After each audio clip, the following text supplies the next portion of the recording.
All right, my wheel throwers.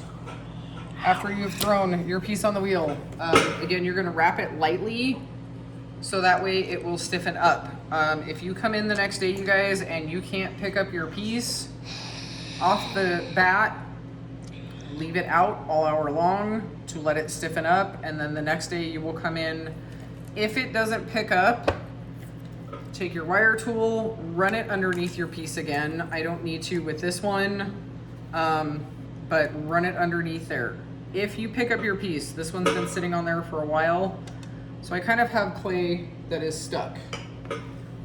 What you can do is, not that tool, this one. Before you put your piece on the cart to put it in the kiln, if it looks like this, you can take one of these. They're in the toolbox. Scrape off that extra clay that is still stuck on there. Like I said, this is what happens when you leave it on there.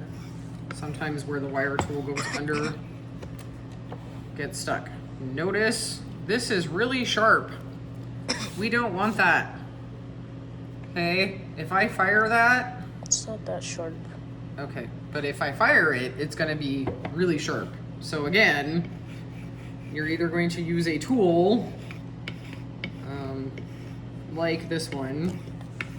So if you dig in too much, then you mess up your bottom. It's fine. Is that what you did? Yeah, kind of. It's okay. That's part of the edge anyway that I'm probably gonna get rid of. Anyway, so what I'm gonna do with this, if your piece is still pretty wet, it will slide off, not just shave off like this. Or you can just take a sponge and smooth that out, okay? But in this case, what I can keep doing is taking this all the way around to try and make that foot even. Also, by the way, guys, if it's still wet, sponge. Sponge. Just use a sponge and you can smooth it out. If it's not, you can do this. See how I have that little lip right there? I kind of want to get rid of that. Okay, and you don't want super sharp edges on the bottom of your piece. Okay, again, when you're using a sponge, squeeze out all the water on it. You don't need a bunch of water on this. It's not wet even though. To smooth this out. Yeah, it is. This isn't. No, I know, that one's not wet. Okay, you want a little bit of water. You don't want a lot of water. And then remember to put your artist number and the hour letter on the bottom of your piece before you put it on the Cook Me cart. You can use a toothpick. I'm gonna use the edge of a fork.